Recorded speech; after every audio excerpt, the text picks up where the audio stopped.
Yeah, I've been hearing rumours now about what is happening. Um,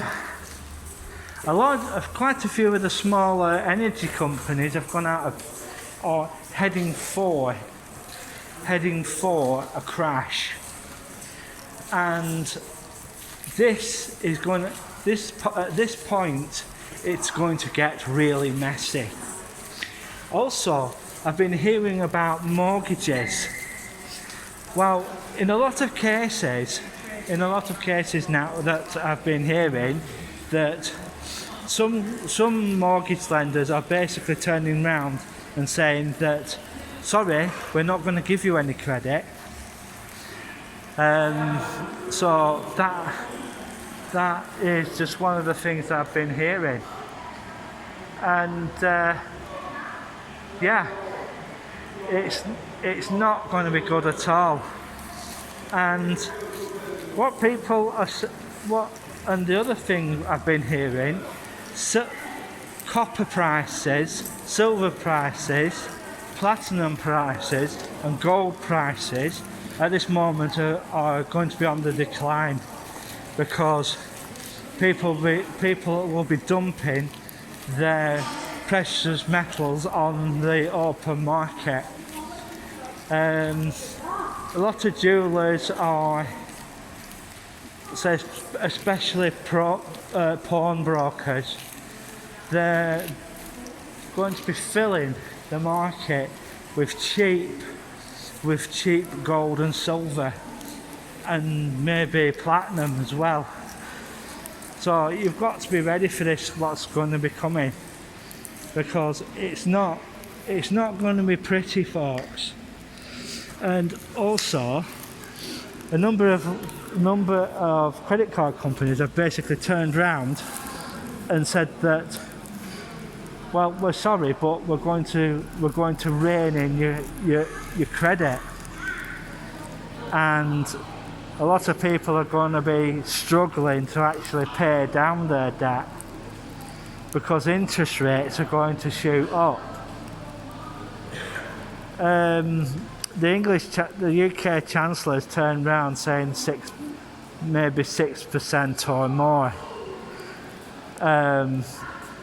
This could also include gas and utility bills. Yeah, and also, quite a fair bit of this, and food prices. Especially the food prices are, exacerbated by the lack of HGV drivers. The government has basically eased restrictions on foreign drivers. Well, there is a simpler way, I think, that this could be dealt with, and that's rail freight.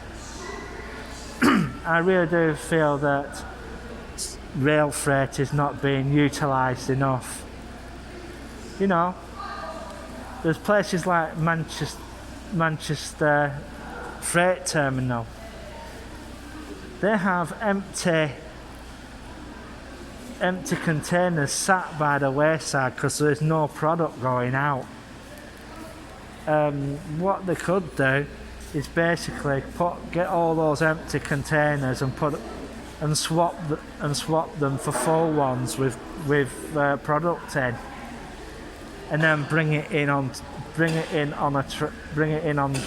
on Eurotunnel, and do it that way, or have trains go to the ports like Liverpool. They have a goods terminal there. At this moment in time, they're doing wood chippings at the moment for Drax Power Station, but that could be utilised as goods coming in and put on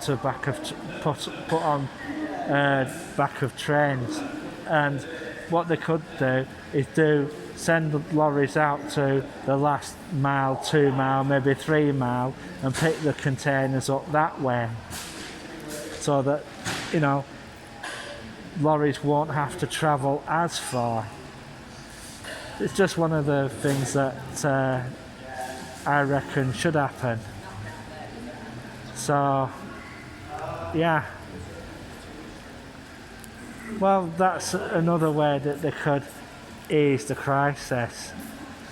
The US has a different problem. It's got over 96